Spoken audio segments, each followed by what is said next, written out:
All right. Here we are, episode 166 of live drawing. 166, dear God. We just keep on rolling. We've been doing a lot of production work lately, so you've seen like coloring and aging and like the whole process of Undersea Hero. We're now at a point where like I don't think it would be at all engaging for someone to be watching me spell check things and things like that. So like we're gonna kind of back off from that for this week. If any of my pals out there want to help me look for spelling mistakes, feel free to let me know, and I'll be happy to send you the draft.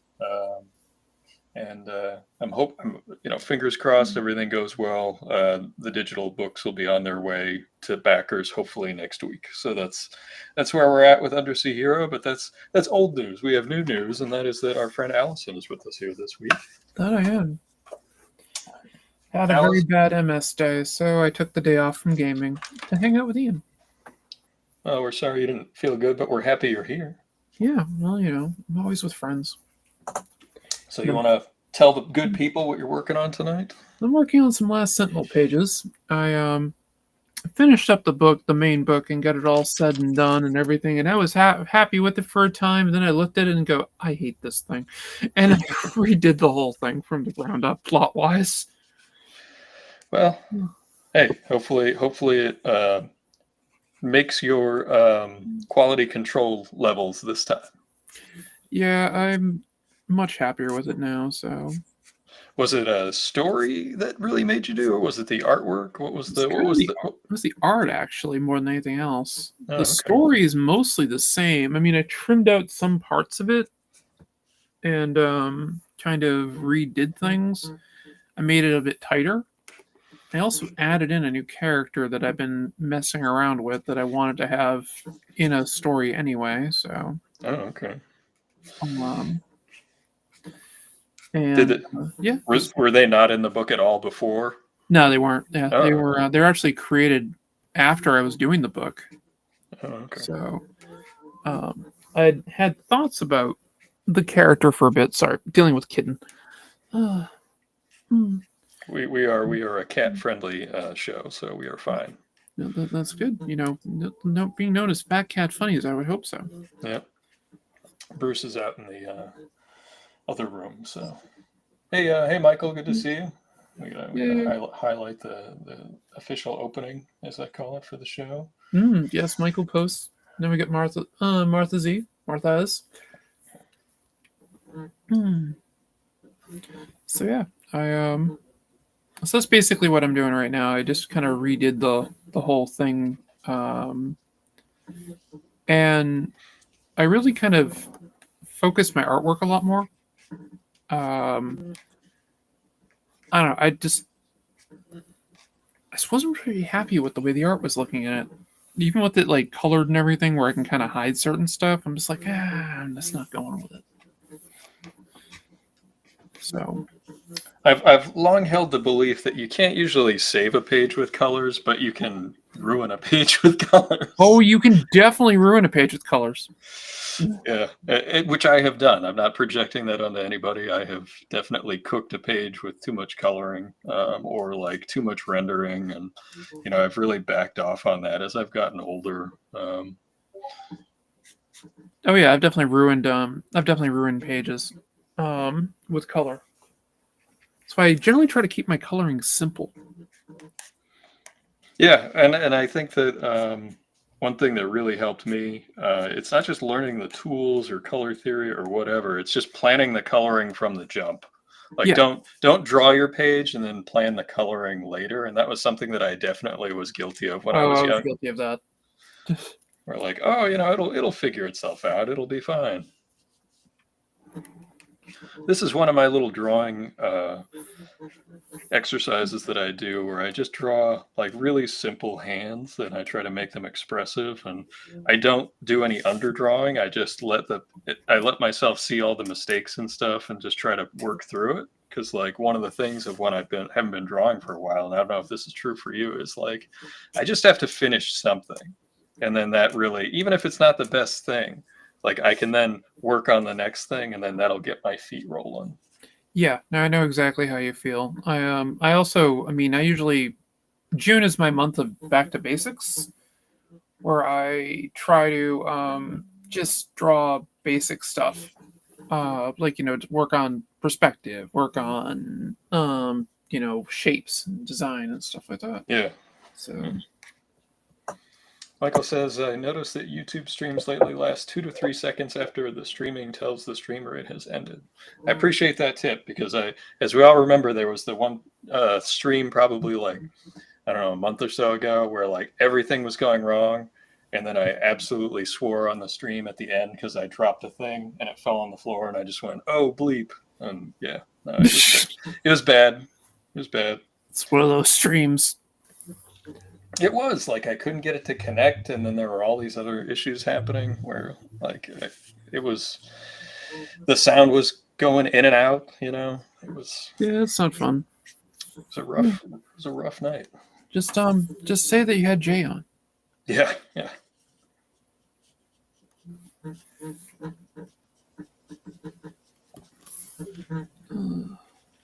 I tend to overthink stuff too when I haven't been drawing as much. So like just trying to pull my brain out of it a little bit just to get it moving. Like you have to think your way through a drawing when you're doing a finished piece, but when you're just sketching, I just try to let it go. You just kind of let the pencil or pen fall where it may. And then, after it's down, then you can fix it. Yep. Or you can fix the next one, which was another one of those like young artist lessons where it's like sometimes you just have to let that one die its death and then fix the next one. Oh, that's definitely true. I was definitely guilty of that. Yeah, I think one of the other things that really got me thinking about the book a lot was my working with an editor for a bit, and I may be working with them more. So editors, they have a job, they have a place in comics. It's good to get feedback.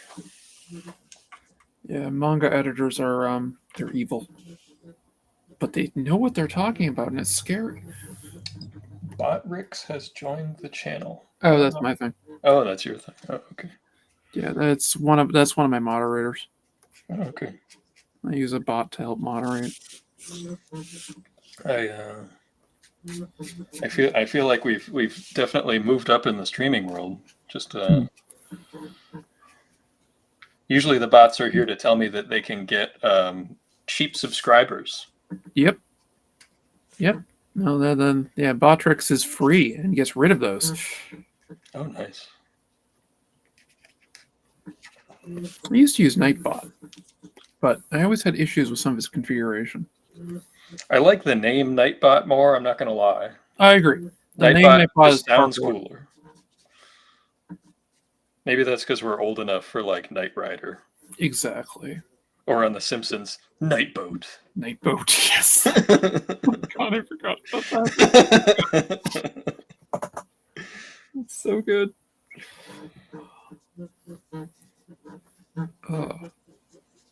I am loving this digital pen. I don't think. Is it just a different type of nib? Yeah, it's well, I mean, it's the pen I'm using. It's a variation of a G pen. Martha's, we can definitely see your comments. And hello. Yeah, we might have missed one, but like we got the hello earlier, and we missed you too. And I think I have. I think you sent me. I think I got an email that I have to send to you because I have a. Yeah, I got an email. I have to respond. Patrick sent me his email address so he could get your free mini comic.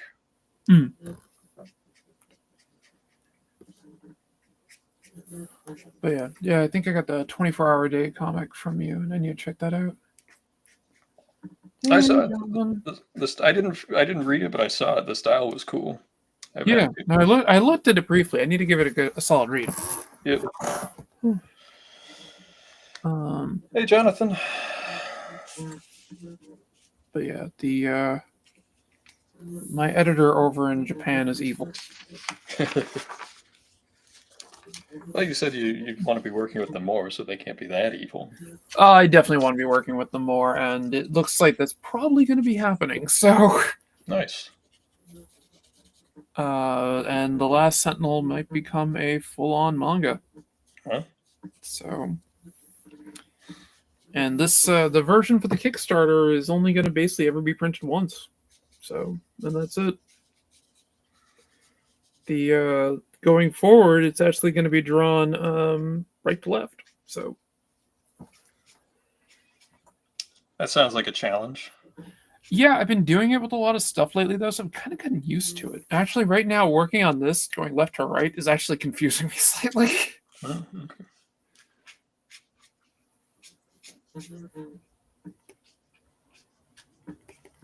I mean, they got me on a schedule and everything. Wow. Yeah, it's crazy. Like, I literally have, like, almost like a punch sheet of time and stuff like that that I have to account for things.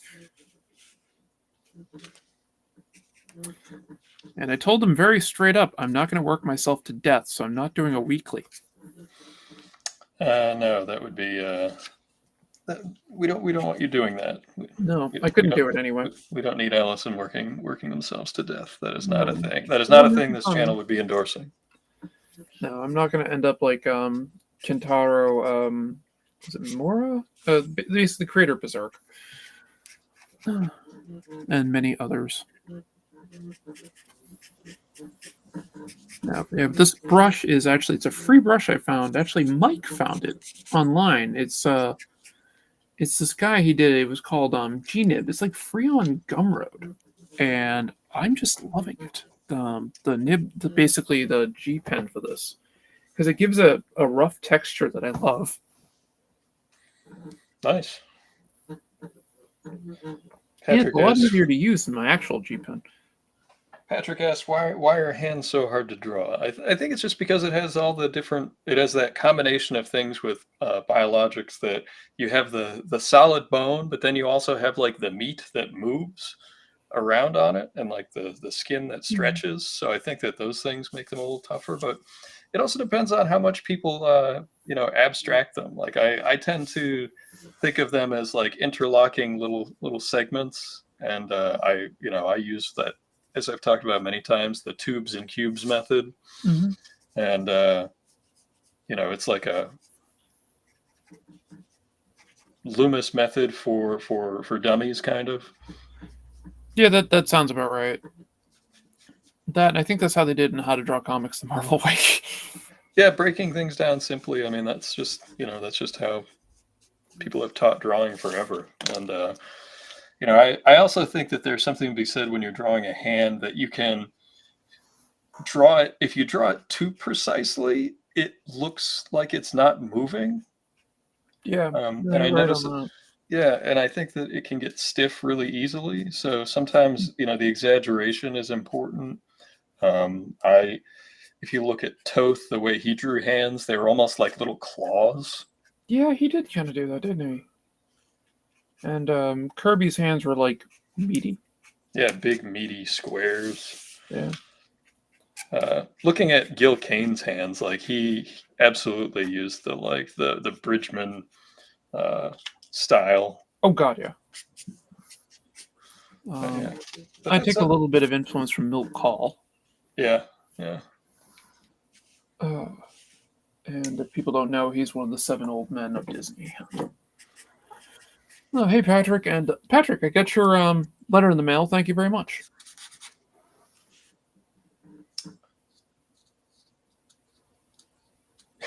Pat, I did see that on the Seattle Mariners, where one person just wailed and it sounded like a ghost. After so the game. good. I saw that, yeah. But this is just like a simple drill that I'll do like when I'm trying to knock rust off. I do it with hands, I do it with hair, I do it with faces. I think that just turning things and trying to draw things from different angles and getting your brain moving is a good way to draw things that you can't see, Sure, you can reference your hand if you wanted to take pictures or whatever, but I tend to just draw from my imagination. So I build stuff in that tubes and cubes method, irregardless. So, yeah. Even when I'm doing pages or whatever, that's all similar.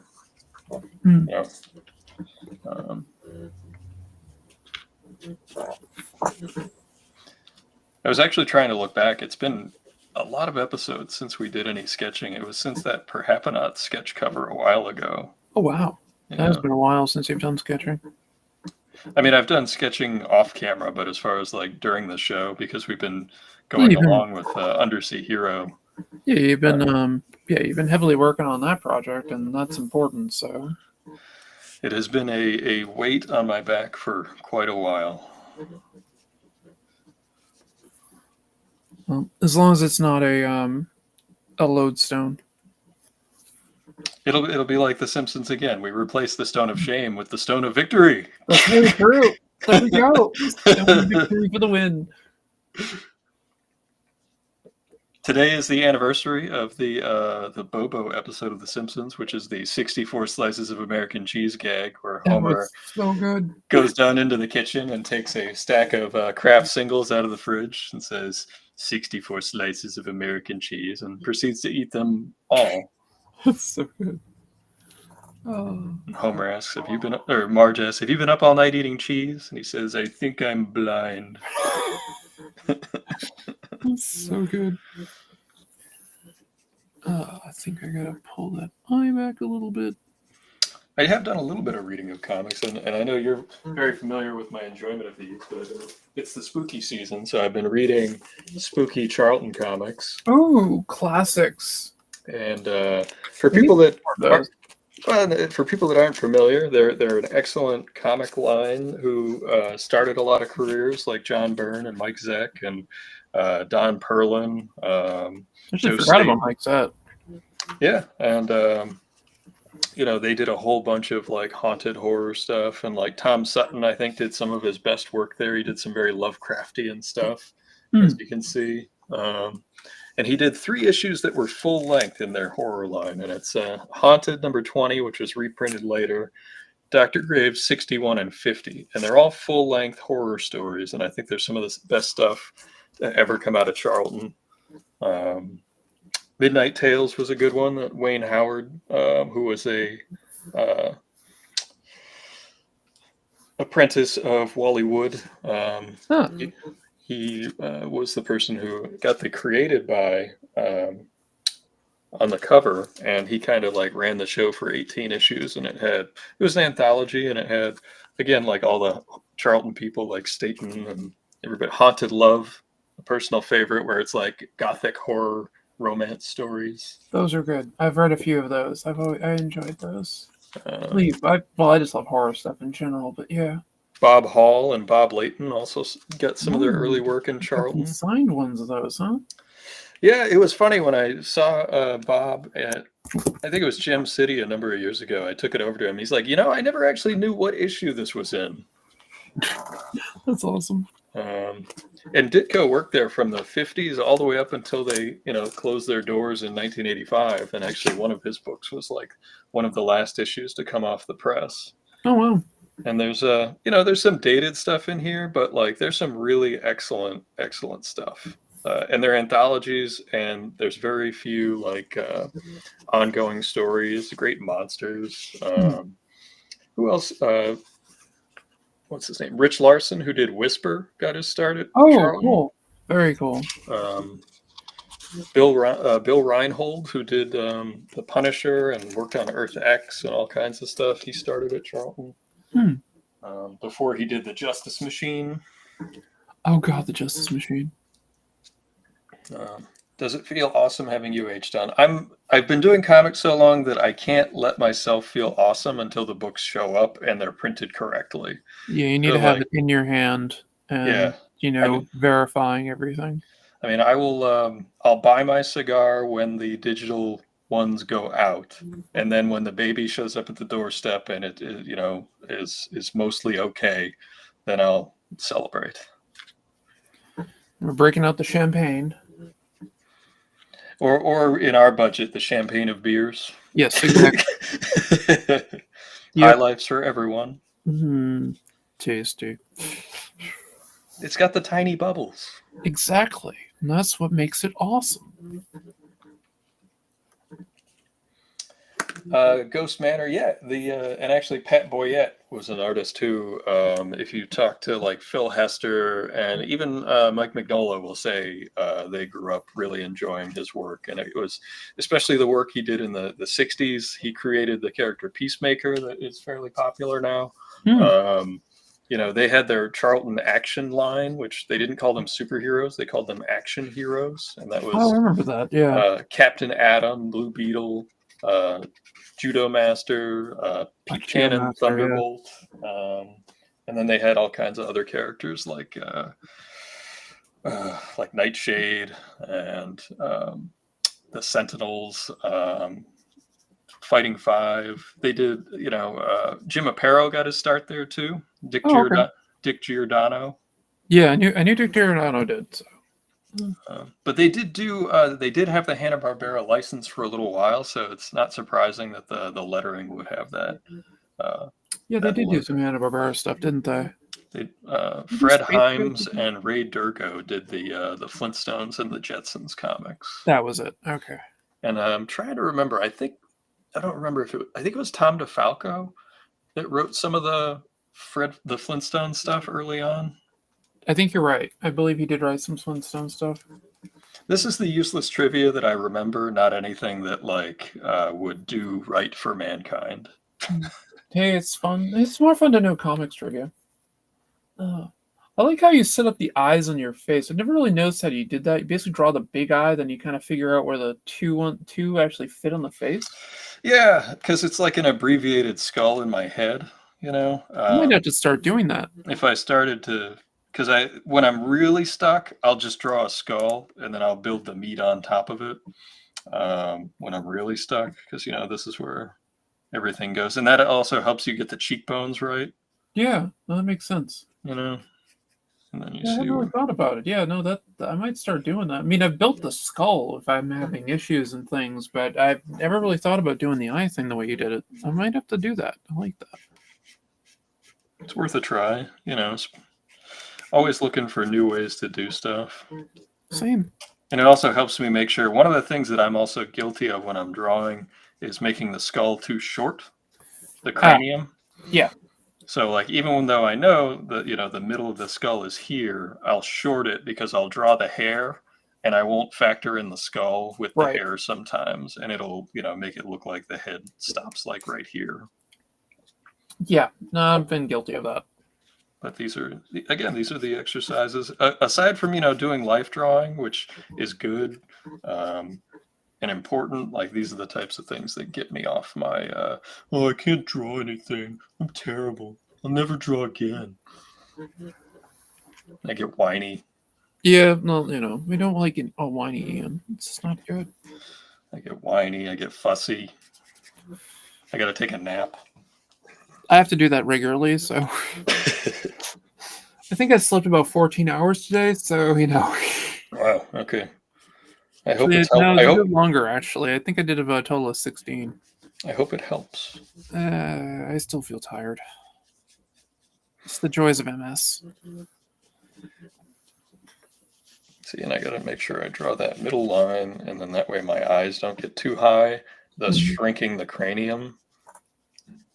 Oh yeah, no, I have to do the middle line myself all the time. If I draw the eyes too high, which I'm guilty of a lot, then your cranium gets short, and then it messes with your whole thing. And and the other thing that I tend to mess with when I'm rusty is the proportions, the size of the rib cage to the shoulder blades. I've messed that up a lot. That's another thing that I have to practice a lot when I'm just getting back into the swing of things. And I did do one other drawing because as I said, when I started Undersea Hero, there's two people that if they ask me to do anything, I have to say yes, just because they're good friends. And I did do that. And when he posts it, I'll share it because it will be for a published thingy.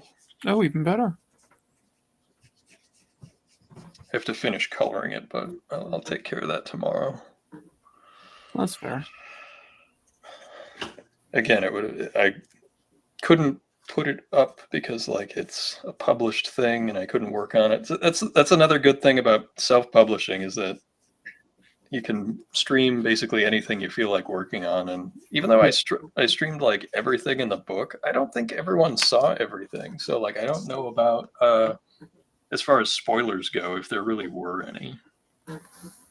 Well, I know I haven't seen everything, so I'm looking forward to giving it a read. Thank you.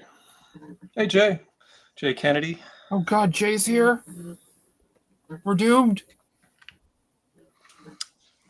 I bumped into Jay the other day. Oh really? Wow. Yeah, Okay. he was actually down in my neck of the woods, down in Abington at Battleground. Oh hey. Hey, as Jay would say. Hey.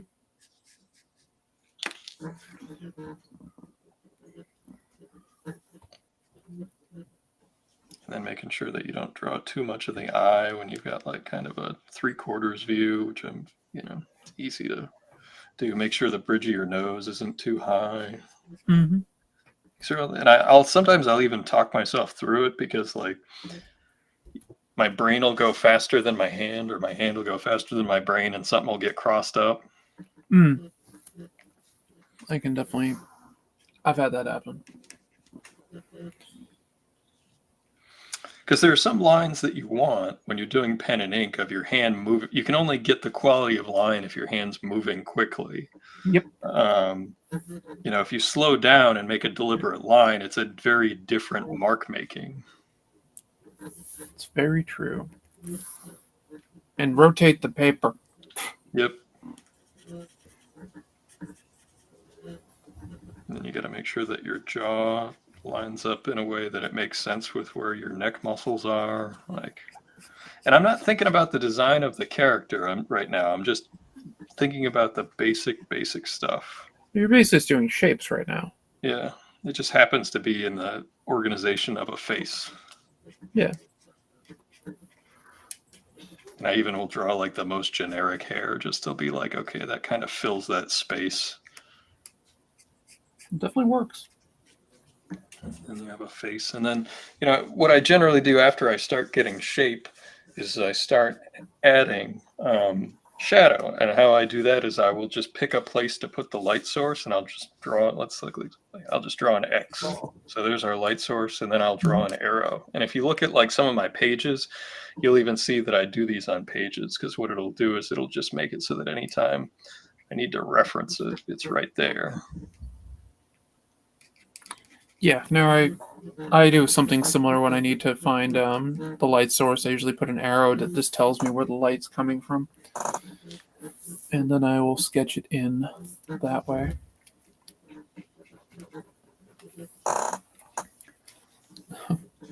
Thinking about hands, one of the ways that I draw them I actually learned from Jim Lee. That the hand is a pentagon. It's funny because when he was first talking about it, he said it was a pentagram. And I'm like, no, it's a little different there, Jimmy. Jim, are you cooler than I thought you were?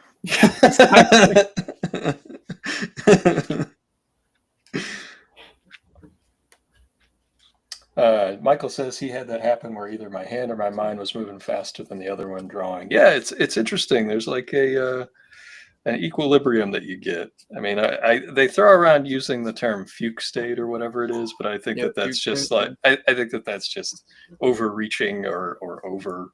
I think that's a little extra, as they say. Yeah, in a lot of sense it is. But yeah, pentagram hand.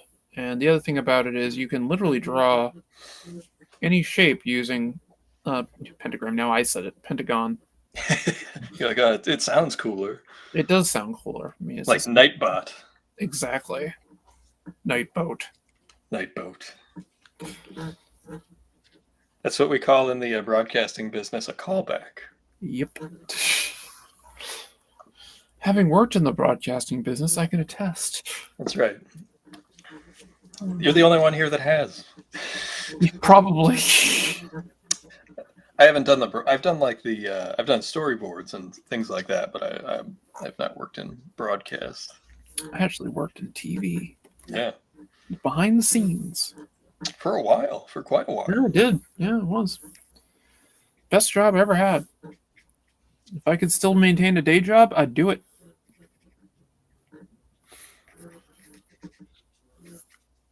Here's some blocked out shadows based on that light source. Pretty simple.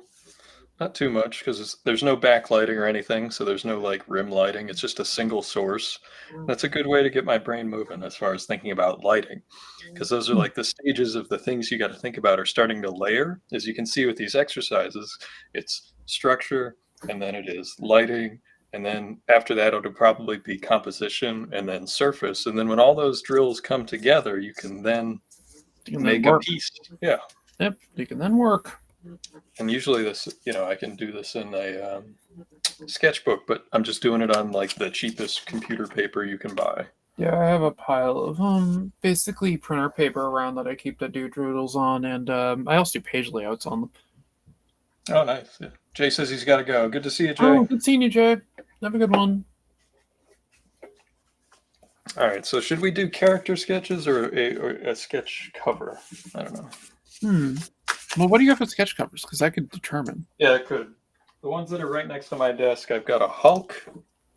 I've got a Red Sonja. I've got a Justice League versus Godzilla versus Kong, which is weird. That sounds amazing. I think I got one of those myself. Yeah. The crossover business has become big business. I've got a Helena cover, got a Vampirella cover, and then Spider Woman. Spider Woman, interesting. Yeah. Good old Jessica Drew. Yeah. Well, I mean, if I'm going to have my first choice, I want to see Helena. Yeah, I don't mind. No, you went a little fuzzy there. There you go. You'd come back in. Don't mind that at all, because that's another thing that I do when I'm starting out. Is I'll just draw characters that I know well. If it's not a character I've created, I'll draw the Tick or a Ninja Turtle or something that I've drawn a bajillion times, and that's just another way to get that confidence and get moving. What I found funny is I've started to doodle the Tick more now when I start to do warm-ups. Oh, nice. He's just easy to draw. He's easy to draw in so much as that, like, I think that once you get the geometry of the head, yeah, like one of the things that all my buddies realized during that Baltimore Tick Fest where they did it for the yearbook is that when you're doing the full figure, there's no hiding any anatomy issues because like there's no stripes, there's no piping. He is just solid blue. Is this a big blue bomb? Yeah. So like there's nothing that like I see a lot of people, and rightfully so, they like drawing Spider-Man because he's one of the most popular characters in the world. But that suit, because it has that webbing, can really cover up like those anatomy issues. Same thing with like the heavily armored Batman that everybody draws. Like the Frank Miller Batman. Compared to, the Samney Toth like sleek Batman 66 look where it's like, hey, there's less to hide behind. Hey, Desiree's here. Hey, Desiree. Here. Yay. I know she's been dealing with some health stuff. I hope she's feeling better today. Oh, I'm sorry to hear that, Desiree. I commiserate. And she was very, very helpful in going through the last draft of Undersea Hero and finding at least a dozen things I needed to fix. Whether it was messing up a comma or a hyphenation or something like that. Yep. And because when you see the book, you'll see it's all lettered by hand, so it's not like the computer will underline it when it's spelled wrong. So that's part of the fun. The fact that you lettered it by hand is just awesome and crazy. Desiree healing from first cataract surgery. Well, good luck to you on that. I was actually in the hospital a couple of weeks ago. I had a kidney stone, and that was horrifying when you didn't know what it was. That is not a fun pain. No, it's not. If anyone wants to research it, you just have to watch that Seinfeld episode with Kramer at the stadium. Oh God, yes, that's so true. Oh. Desiree, did they give you the giant sunglasses that go over the regular glasses? I have those. Yeah. I have those just because my mother had an extra pair of sunglasses and they fit. I only wear them when driving. Yeah.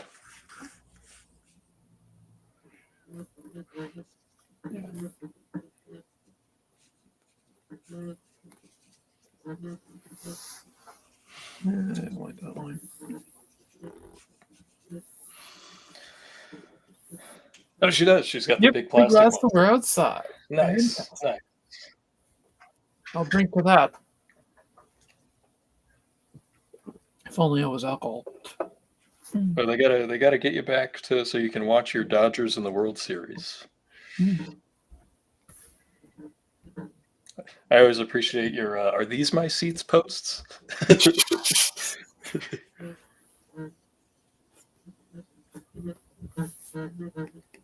What I'm going to do for this image is I'm going to try to have a little bit of foreshortening so I can practice that. Again, thinking about different stuff. She's going to be kind of, it's not a full figure because like that's a lot of work to put in for That's a crap figuring load of stuff work to out. do on sketch covers. So I'm going to have her like walking through. It's the spooky season, so I'll have her in in a swamp, and then we'll have like a shadowy creature in the swamp behind her or something, and have her hand coming forward so that there's a little bit of movement. Maybe she's like pushing some grass out of the way. That works. Sounds really good.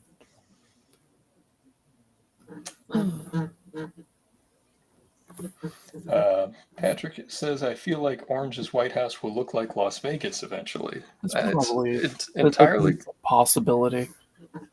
Anytime I see him, he's got more of the gilding from Home Depot glued to his wall behind him. So yeah, he does. You heard any of the protests this past weekend? I was working on Undersea Hero, so I missed out on this round. I'll put it that way. Yeah, I generally just don't feel good enough to do any of those things. So yeah. Trying to work. I did see some excellent, wonderfully drawn signs though, so I appreciate the artistry and the craft. I do too. Out in the world. There was some pretty cool stuff at it. And I gotta hand it to I think it's in Illinois where they dress up in costumes. I think this is hilarious. I get this feeling that's going to deteriorate into Watchmen, though.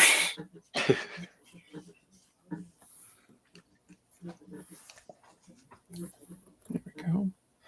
Martha says, trying to work along, but my drawing phone is too full. I don't know how you draw on a phone. Yeah, I can't draw on a phone. I mean, I have I hope you have like kind of a big phone at least. Yeah, I mean, I have a Mobile Studio Pro that was a gift from my dad before he passed away. Is it more like a tablet? Yeah, I mean, I have an iPad, and I can't stand trying to draw on that. So many people I know have actually switched to doing like just their quick layouts that way. Yeah, I know. What was it? Daniel Warren Johnson does a lot of his layouts on it. He prints them out and basically blows them up type of thing. So that's what Craig does. Yeah. And then he'll pencil and ink it traditionally. Yeah. Yeah, the only reason why I'm not doing traditional stuff is because the damn deadlines for manga. Oh, crazy. I've told the story. Like I remember there was a person I knew. They were recruiting for one of those telephone books, and I had talked to the person who was in the States recruiting, and they were like, "Here's the deal. Here's your quotas. You only get paid this, and you get to live in the house. And if you want more money than that, you're gonna have to get a second job." And I looked at the quotas and I looked at that and I was like, I wasn't going to sleep if it was just this job. So, but my friend who went over there, she was super fast. So like she was able to and she spoke some of the language. So she was like a duck to water, she was able to go over, get a second job. I think she was doing ESL courses. Yeah, that's what a lot of people do when they go over there. So that's like a big thing.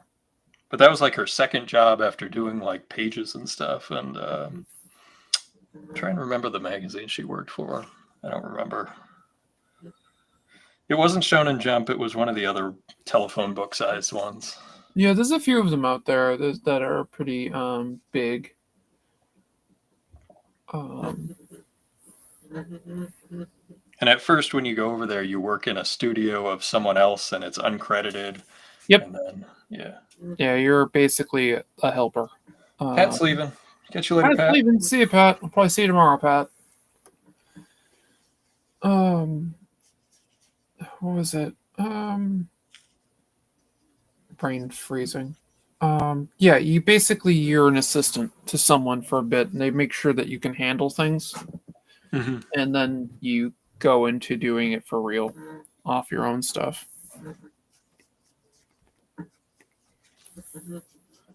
I kind of skipped that.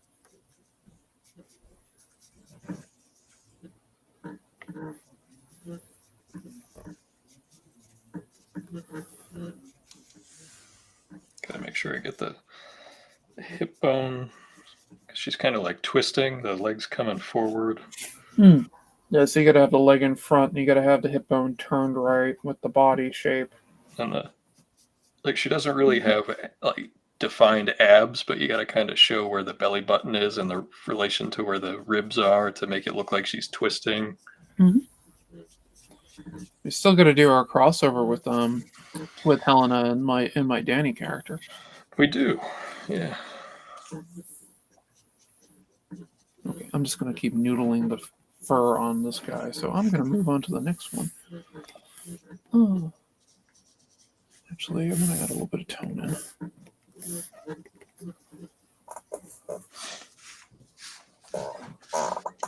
That is not how you spell tones. And I do have, I think it's like 18 out of like 22 or 23 pages of a Helena story in a drawer. That's like it's in the after Undersea Hero pile. Well, that'll be good. I'm looking forward to that. Yeah, and I think it'll be one of those where I just post it on my website and then I'll print a handful to have with me at shows, because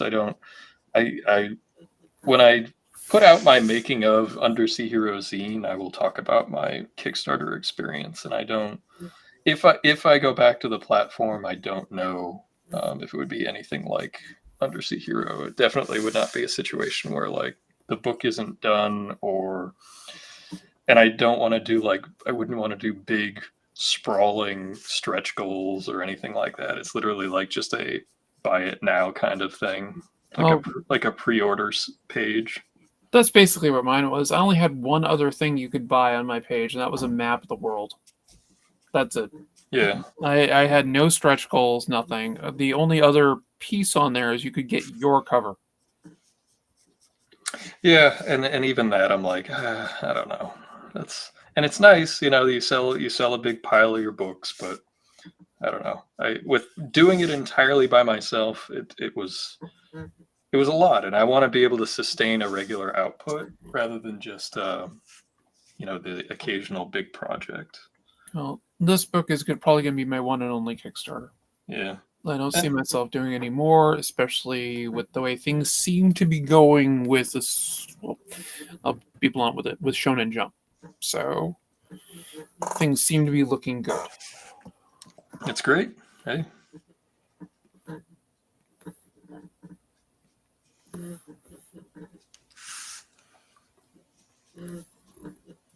I mean, they literally want updates on things and stuff, so yeah. That is good. When they're calling you, that's generally a good sign. Yeah, I guess they're trying to recruit Americans, so I'm not going to complain. Nope.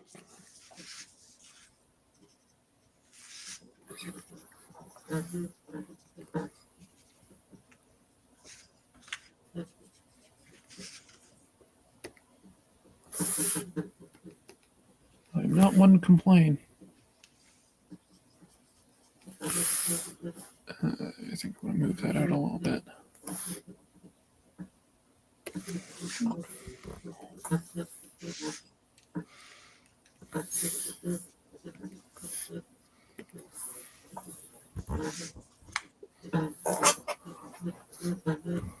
Just come on, good. Just try to get the gesture going a little bit and figure out a really simple composition to go with it. See all the promos I did for my buddy's Kickstarter. One was the making of fan art with the Kickstarter. No, that's cool. Yeah, that is cool. And look, I'm not saying that like it was any different as far as making my books go.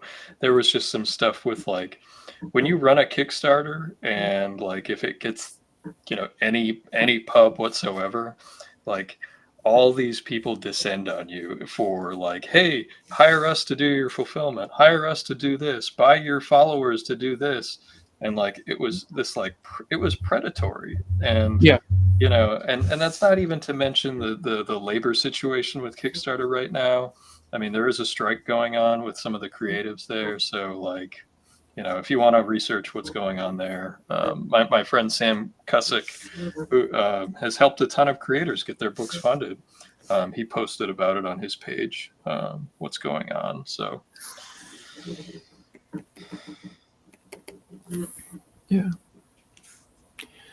Yeah, so this is, as I said, probably my one and only Kickstarter. I don't really want to do it again. For one, I'm too afraid of making too much money. yeah, I know you have a situation with your fixed income and stuff, or with your one of your personal finance things. I don't remember exactly what it was, but I'm on disability, so yeah. that might not be a thing in the near future because the Shonen Jump pays pretty good. So Hey, be better than Marvel. That's not saying much, but still. yeah, and that's a whole nother thing where editors will tell you like, yeah, we expect you to sell your pages, and that's part of what you're supposed to be making. And then I don't know, like I sat down with Walt Simonson many years ago at a convention, and he basically was like, "Look, if you don't sell your work, you're betting on yourself, and you can only sell it once." And I've had to sell a few pieces over the years, like when I've been moving and I've needed to get a moving truck and some other like high expenses, but that's what it was there to do. Yeah. And I've kind of hopefully treated that stuff like an annuity, and you're betting on yourself that you're not going to keep making work and that it'll continue to be in demand in the future. Yeah. Because, I mean, there's so many artists that basically, like, you don't hear from them anymore. Well, and I've met so many people that like, yes, like when you sell it, you're going to get, let's say for a decent, modestly known cover around, and you're not like a big name artist, let's say you make $1,000. Yeah. But if you sit on it, like, and I've offered a couple of my covers for sale that I should continue to sit on, like the G.I. Joe cover, which I've pulled off of the website and everything else. Like, those things are going to continue to go up. They just are. And like, Yeah, I've met those will go up. I've met so many artists who just say how much they regret selling the stuff for the quick buck early on. And then there's that period of where between being new and vintage to where it's actually worth less. So like there's a period of, let's say, 2 years in, 3 years in to 10 years in, where maybe it's only $750 or whatever. But then once you cross that threshold into it being like a classic retro period, then it just continues to go up. Yep. No, it's like if I ever got a Turtles cover, I probably wouldn't sell it for quite a long time. Yeah. I've only sold one, and it was the one that I didn't pencil. It was the one that I inked over Chris Campana. Oh, okay. And I sold it. That was one I sold because that was the moving truck. That was. Well, that's fair. And I sold, and it was a blue line. It was inks on blue line, and I obviously labeled it as such when I sold it.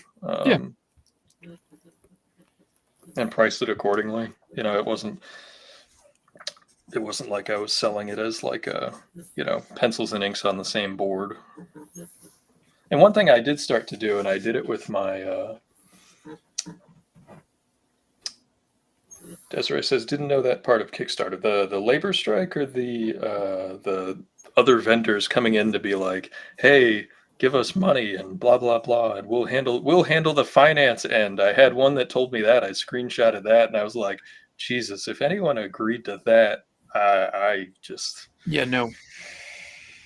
And I Yeah, wouldn't be surprised because if you're by yourself and you're looking at this and you're getting messages through the platform, and it's like, oh, well, these must be screen people that know the Kickstarter people or something. Like, there's a credibility that's given by being messaged through the platform, even if these are predatory people. And I that would be the one thing I would talk to Kickstarter about, to be like, look, if this, you need to better inform people when it's a vendor that has nothing to do with you.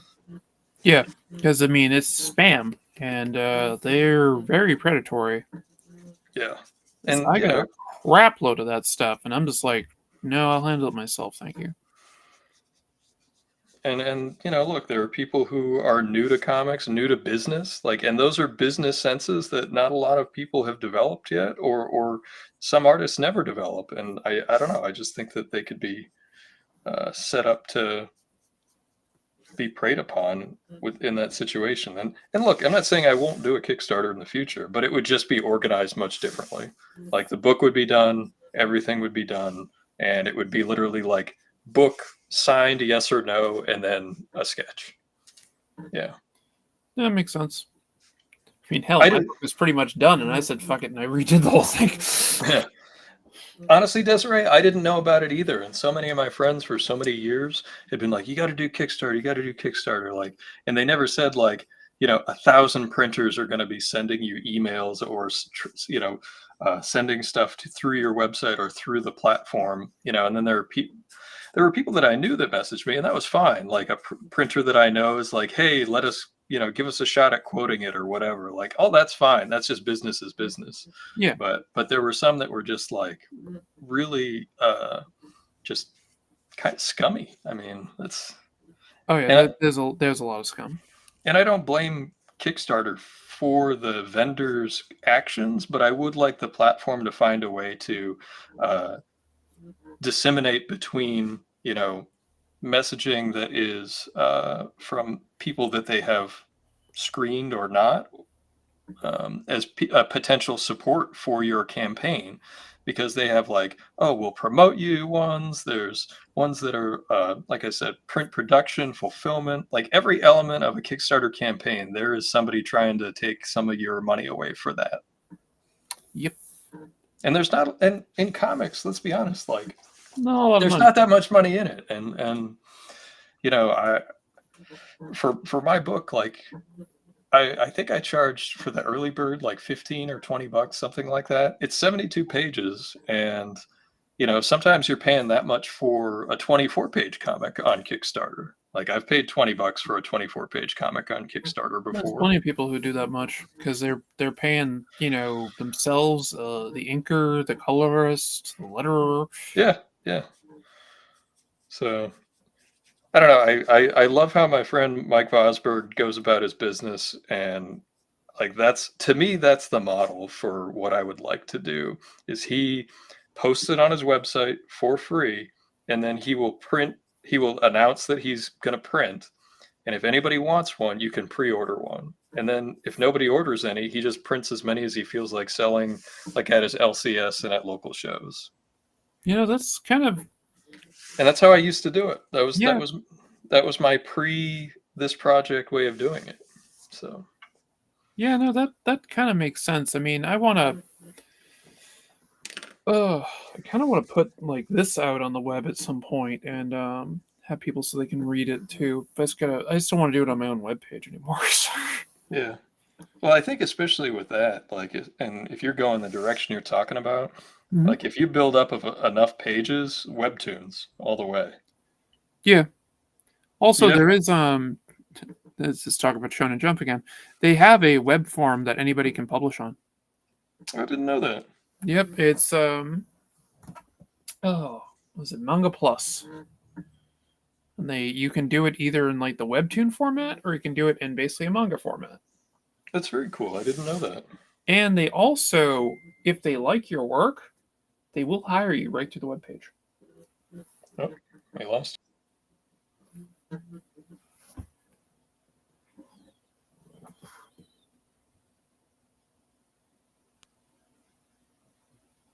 Oh, I'm sorry, what?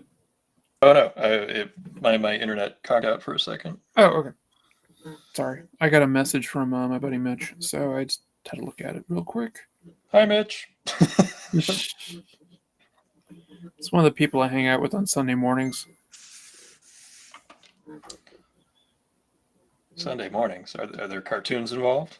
Yep, we Excellent. call it the Sunday Funnies. Martha's asked, would Manga Plus take my stuff? If it's open to the public, then sure. Manga Plus will take anything. Yeah. All you have to do is go on and publish it, like right through them. And as I said, you keep all your rights, everything. They don't want anything.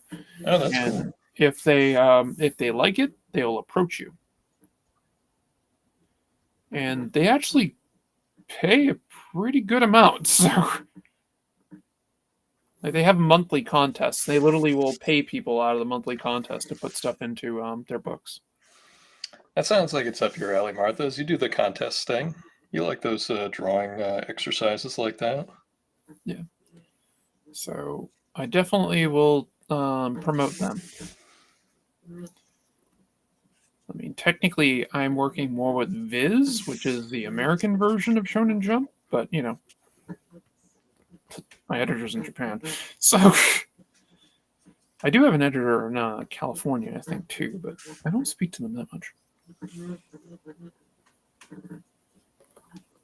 Well, I really do hope that that all comes to fruition. That sounds very exciting. Yeah, I really want it. So, like, damn, I really hope it goes through. Yeah. Plus, I want to basically be like, oh, Marvel didn't hire me because of 2 manga. Well, screw you. Oh, then go do manga. Yep. Although, like even though you have the manga stuff, I don't think you'd ever be able to get all the American comics out of your stuff. Oh hell no! I never even really considered myself manga until I basically until actually fairly recently. Like in the past 5 years or so, people are just like, "Oh, you're very manga," and I'm like, "Am I?" I'm like, I kind of got some Joe Mad in me. So I mean, back to even when we first met, like you would kind of like sometimes you'd lean into it, sometimes you wouldn't. no, that's true. And whether it was like the Joe Mad or the like sometimes with the big boots, it got a little bit of Ramosy. Oh yeah, that's true. That's the also this is also my love of like classic whatchamacallit, like comic strips and stuff like that. Yeah. Sunday's funny by that burner accounts. I'd be glad to send them my books too. I can ask them. Hell, I can just share it to them because they sent it to me. So, but yeah, no, yeah, you've definitely seen like a lot of my different ways I can do art. I mean, hell, I can do a pretty good aping of Bernie Wrightson. Yeah. When you go into the genre, the horror-y genre for sure. Like I think that I think the rendering can go that way. I mean, as far as like the style goes, Yeah. I think that's the biggest shift that you probably make as far as when I see your stuff is how you choose to render, not necessarily the structure. No, my structure's pretty much always the same. Yeah.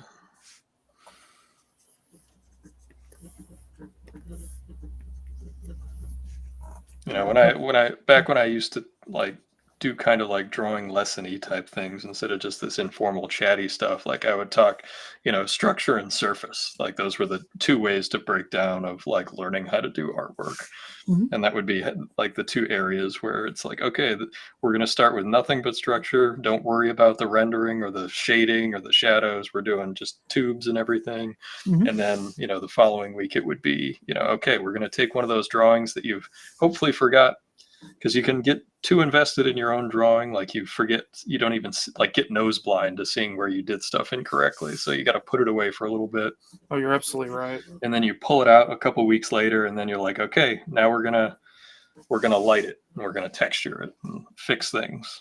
And it just takes those extra clear eyes to really get you to do it.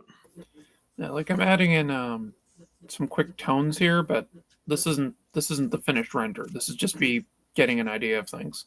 Yeah, and you're getting your light source and you're getting that kind of stuff. Like and with you know, the Zipatone, um, it's a really, I assume you're putting it on a separate layer. Like it's just a really easy way to get the flow of the page also when you put the light in and then you pull back and you can see like, oh, like is this lighting drawing me away from the line of action or where the lettering's going to go or all that stuff. Yep. And then I'll change it up later and things. I'll add in more blacks because Yeah. I like my blacks. I mean, hell, I do entire silhouette fight scenes. When in doubt, cheat. I did a few silhouettes in Undersea Hero. I didn't do too many.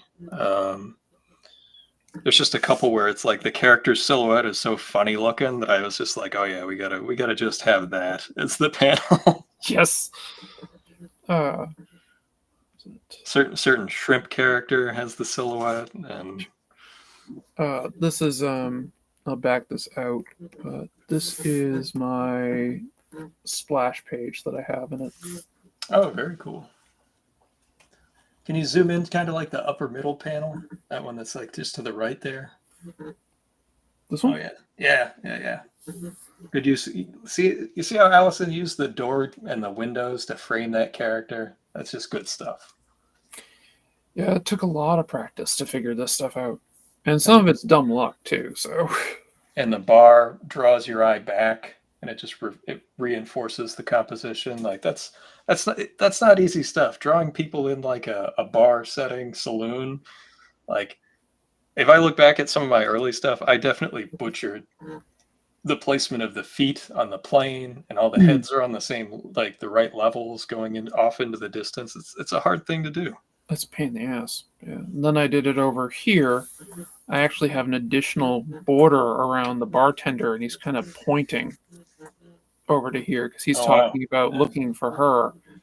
And I just kind of put that. And I'm thinking about adding like a white outline to it just to pop it a little bit more. Yeah.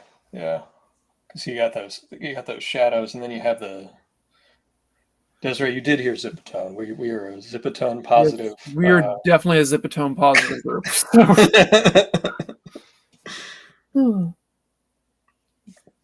Yeah, can you zoom in on that panel where you're talking about framing underneath that speech balloon? Yeah. Right there. Oh. And I have the was it? And the way I have this, I have my my quasi duotone with my shading for this. Yeah, for people that don't know, duotone board was a type of drawing board that was used mostly by cartoonists, but also by other illustrators that had a couple of chemicals you'd throw on it, and it would give you different tones. So it was highly toxic, but it was very popular, and it's very cool. It's got a cool look, and all the early like Ninja Turtles books were drawn on it.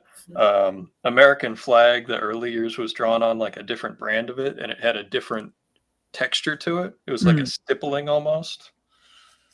Yes, it did. I remember that. That was cool. Yeah, they have frame within a frame. So what I'm thinking about doing is hit this with the selection.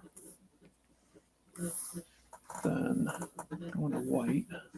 Edit. Let's do a outline.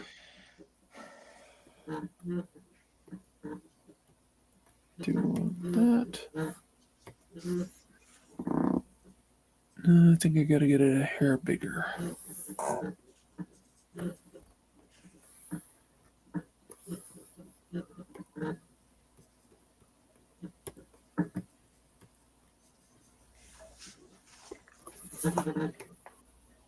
There we go. Yeah, I think that pops it a little bit better. There's literally like a white border around it. Yeah. So.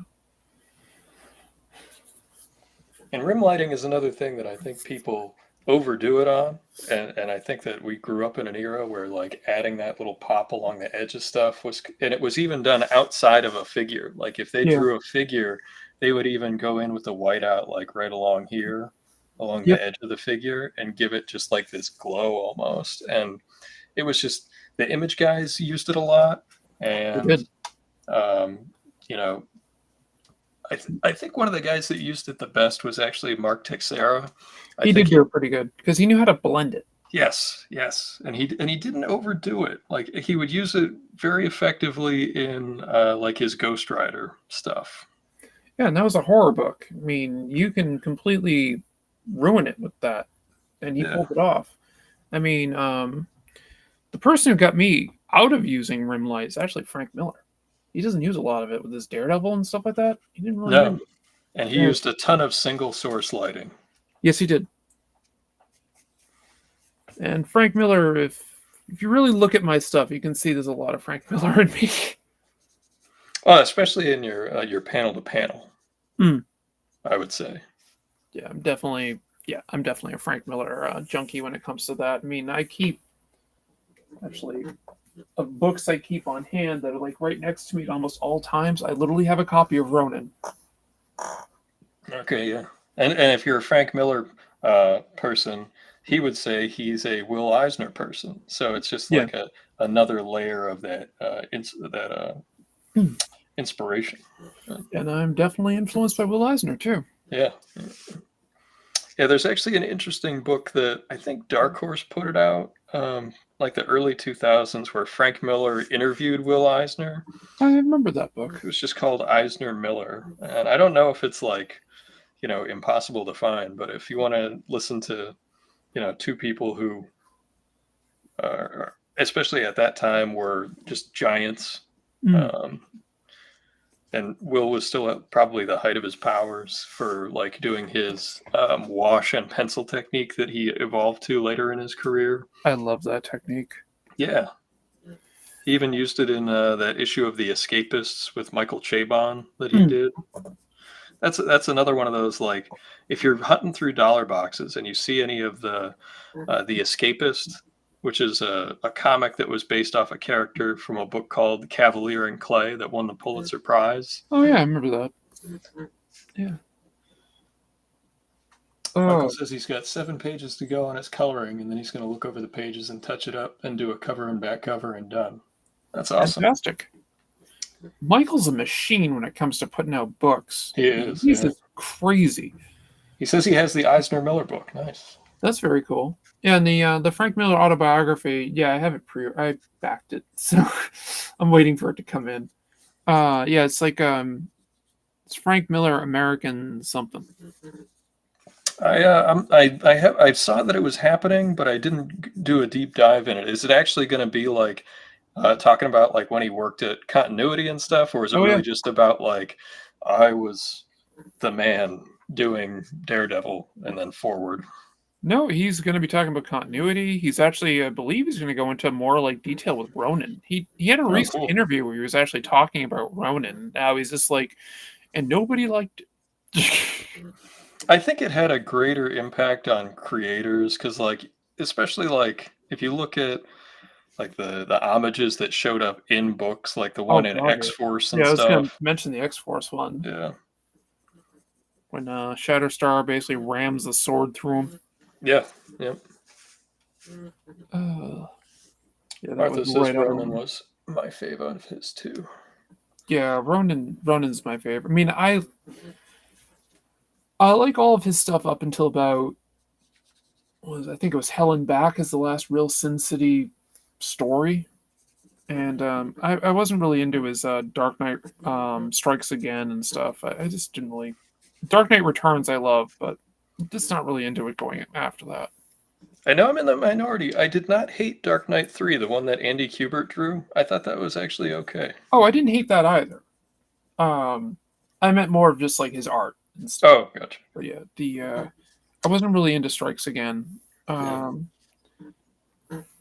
of his newer stuff, I actually liked that Uncle Scrooge cover. I won't lie. I I thought did. that was kind of fun. I like that Uncle Scrooge cover.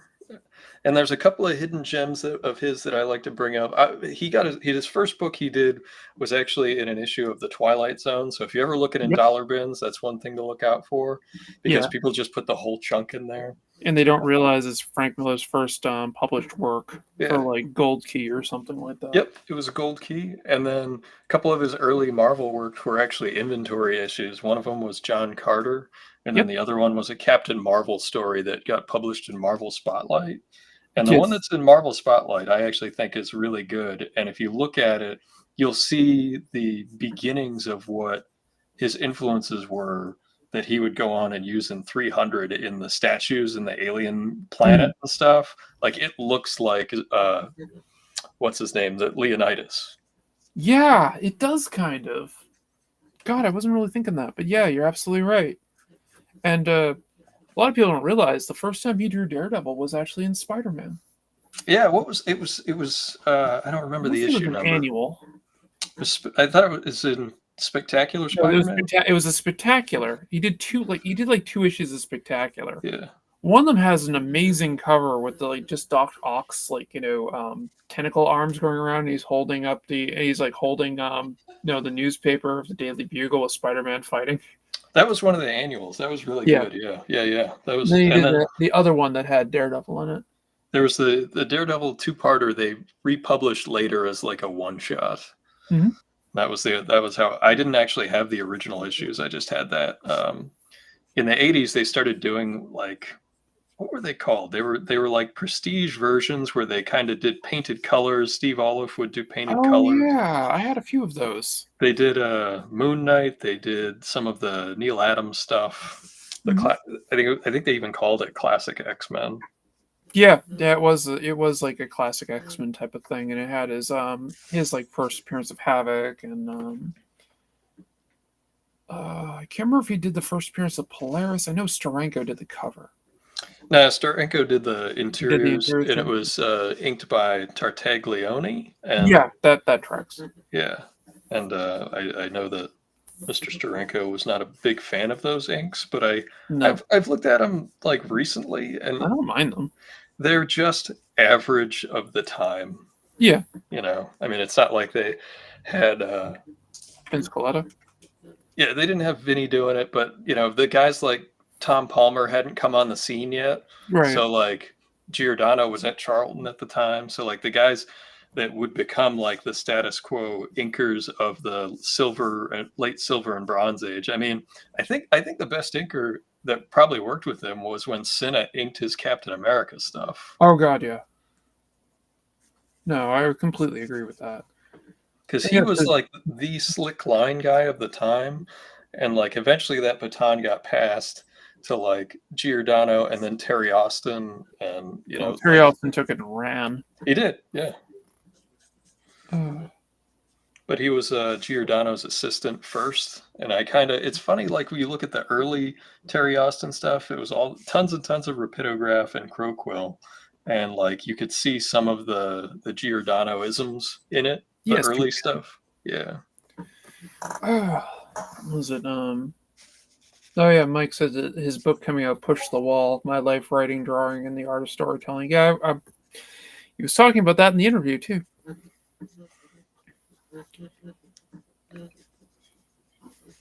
Now, Miller is an interesting person. He definitely had his wacky moments. Oh, and there were plenty of stories of his that I was not interested in. Like I was not interested in Holy Terror and things like that. But I think by and large, I he's had health issues. He's had all kinds of stuff. Like Yeah, he's a Hall of Famer, and he can basically just do whatever he wants at this point. exactly. I mean, I read Holy Terror, and I only read it because I'm a Frank Miller fan. Yeah. I mean, I won't. It's definitely not his best work. And I'll admit, I only bought a few issues of that, like the Millerverse comics that came out. Like they did do a new Ronin story, and I they have did I it. have all of the Ronin ones. Yeah, I only read a few issues of that stuff that came out. Like they got some wonderful artists to work on the books. They did. I mean, I enjoyed the Ronin story. Was that Philip Tan that drew Yep. that one? Yeah. It was, and he really sold it. I like his art, and also the Miller did some breakdowns and stuff in it that were kind of cool. Oh yeah. Okay. I think they did if it wasn't a free issue comic book day, I think they did like a preview issue. I know I picked that up, so I Yeah, they probably did. saw some of that. Yeah, I got that too. But yeah, no, I'm a big fan of his Ronin. I thought that was good.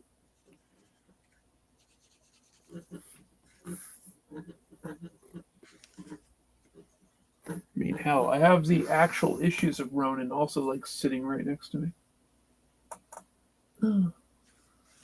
I also have the Dark Knight stuff sitting next to me too. But...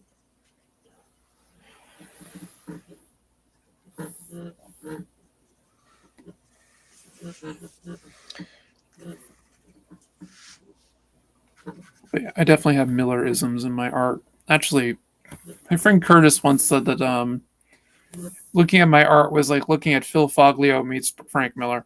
Phil Folio, yeah. Yeah, Phil Foglio, meeting Frank Miller. Fogly, I don't know. Yeah, I I don't think know it's. how you pronounce I it. don't know. Foglio, I think. He has a G in there. I I know should that. know because I've hung out with him at cons, but I know he did. He had one of those gigs that would be like one of the few DC gigs that I would be like, yes, I would do that. And it was when he did Angel and the Ape back in the 80s. oh yes, he did. And that was good. That was so funny. I forgot about that book. That's worthy dollar bin find if you can get it. Oh, totally. I mean, and the original series was just like, you had Wally Wood, Sergio Aragonés. Mhm. It was a very silly comic, and one issue is like super racist, but True. it was well crafted. Yeah, yeah, that's very true. I forgot about that issue. Yeah, there's one issue in there. It's like, Oh yeah. yeah, oh, guys. uh, I know you guys are all World War II vets, but Yeah, I mean it was racist for the time it came out. that's That's right. Yeah, something. even at the time, they were like, "This could be bad." Yeah. Well, That's way too sick. So one thing I do like about being able to work digitally with inks, I can undo. that's true. I have to say though, I much prefer drawing traditionally. I prefer having pencil to paper and all that. So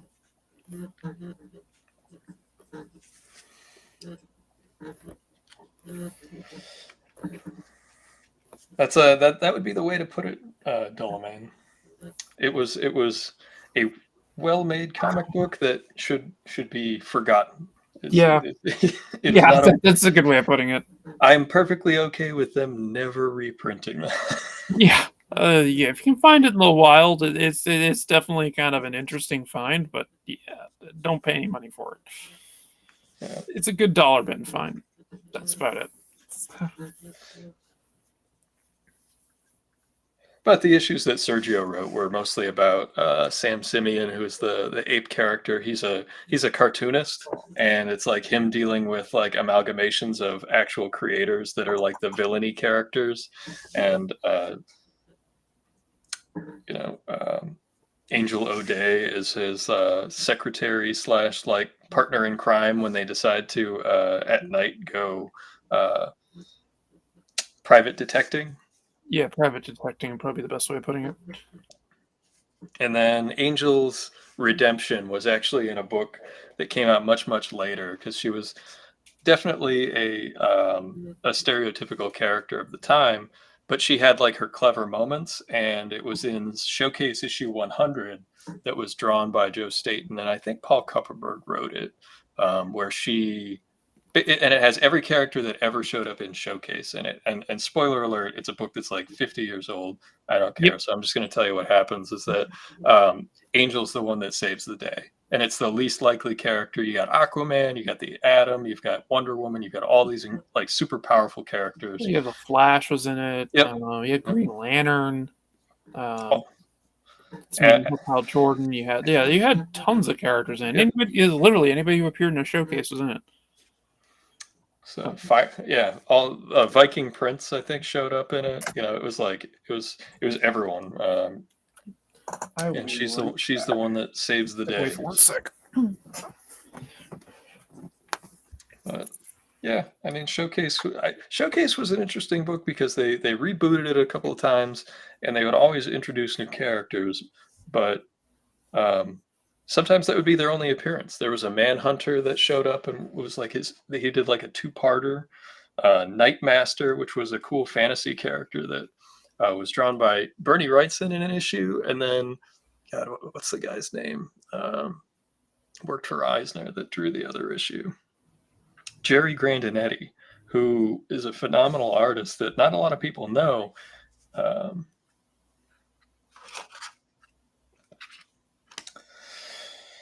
Honestly, it's just because like I've read it multiple times, probably.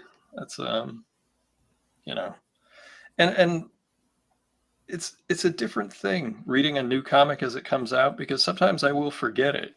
I'm right there with you, where be it the time I read it or what I was feeling at the time or whatever.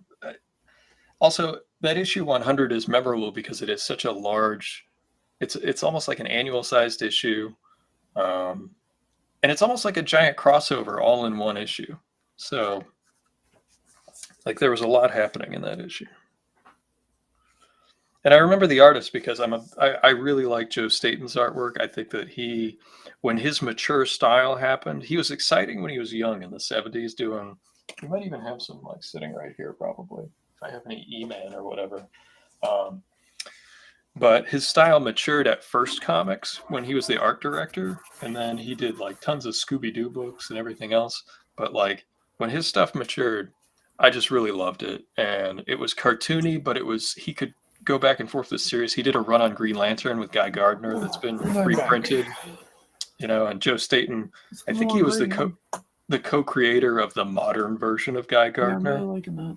So, but yeah, Joe Staton being the artist on it was one of the reasons I found it interesting, and it was a book I'd looked for. And I also have like one of those strange attachments. Maybe you have this too, Allison. When there's a book you've been looking for a long time, and then it shows up one day in the dollar bin, it's like the best. So, I'm not sure if I can hear you, Ian. Hello?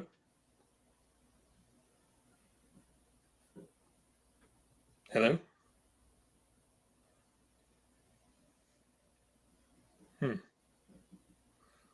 Did we lose our sound?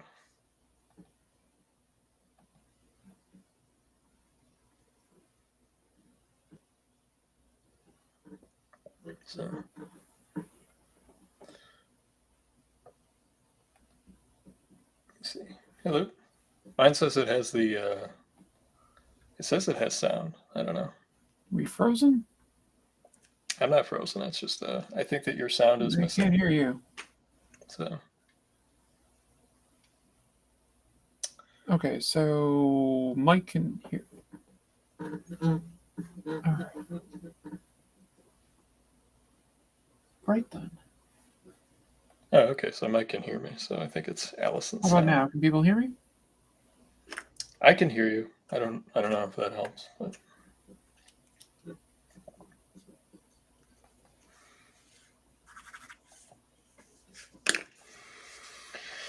Okay, that looks like Martha says they can hear us both, but we can't hear each other.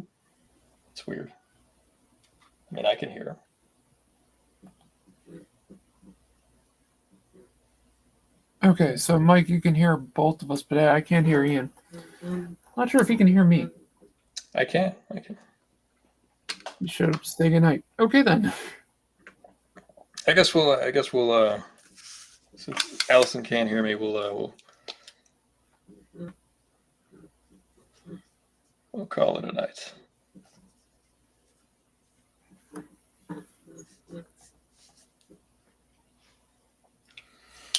Why is there a bounding box selected on this? All right. Well, thanks everybody for coming to hang out, and I really appreciate Allison hanging out with us today. And sorry we had some sound issues at the end. And thanks everybody. I hope you have You can hear me. Good rest of the week. Oh, thank you, Brian. And I hope to. Yeah, I just can't hear Ian for some odd reason.